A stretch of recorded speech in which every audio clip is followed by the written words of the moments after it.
ನಾವಿಷ್ಟಪಡೋರಿಗೆ ಇಷ್ಟವಾದ ಅಡುಗೆಗಳನ್ನು ಮಾಡೋದು ಅಂತ ಅಂದ್ರೇ ತುಂಬ ಇಷ್ಟ. ನಿಮಗೂ ಹಾಗೇನಾ ಕಮೆಂಟ್ ಮಾಡಿ. ಹಾಗೆ ಆ ಫುಡ್ಡು ಹೆಲ್ದಿ ಆಗಿರುತ್ತೆ ಅಂದರೆ ಯಾರಿಗೆ ತಾನೇ ಖುಷಿ ಆಗೋದಿಲ್ಲ. ಎಲ್ಲರೂ ಖುಷಿಯಿಂದ ಮಾಡ್ತಾರೆ. ನಾನಿವತ್ತು ಈ ಊಟಕ್ಕೆಲ್ಲ ಏನು ಪ್ರಿಪೇರ್ ಮಾಡಿದ್ದೀನಿ ಅಂತಂದರೆ ಮಿಕ್ಸ್ಡ್ ಕಾಳಿನ ಪಲ್ಯ ಮಾಡಿದ್ದೀನಿ, ಬೀನ್ಸ್ ಪಲ್ಯ, ಹಾಗೆ ಹಾಗಲಕಾಯಿ ಪಲ್ಯ ಮತ್ತು ಚಪಾತಿ, ಅದರ ಜೊತೆಗೆ ನೆಂಚ್ಕೊಳ್ಳೋದಕ್ಕೆ ಅಂಥೇಳಿ ಸೌತೆಕಾಯಿ. ಇಷ್ಟು ಫುಡ್ನು ಖುಷಿಯಿಂದ ಕುಕ್ ಮಾಡಿ ಮತ್ತು ನಾನು ಕಾಲೇಜ್ಗೆ ರೆಡಿ ಆಗ್ತಾಯಿದ್ದೀನಿ. ನಂದು ಮಾರ್ನಿಂಗ್ ರೂಟೀನ್ ಯಾವಾಗಲೂ ಕೂಡ ತುಂಬಾ ಬ್ಯುಸಿ ಆಗಿರುತ್ತೆ. ನಾನು 6 o'clock ಇದ್ರೂ ಕೂಡ ಟೈಮ್ ಸಾಕೋಗೋದಿಲ್ಲ ಅಂತಲೇ ಅನ್ನಿಸ್ತಾ ಇರುತ್ತೆ.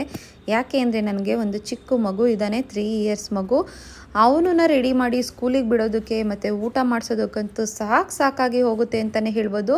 ಅದರಲ್ಲೂ ಕೂಡ ನಾನು ವರ್ಕಿಂಗ್ ವುಮೆನ್ ಆಗಿರೋದ್ರಿಂದ ಕಾಲೇಜಿಗೆ ಬೇರೆ ಹೋಗಬೇಕು.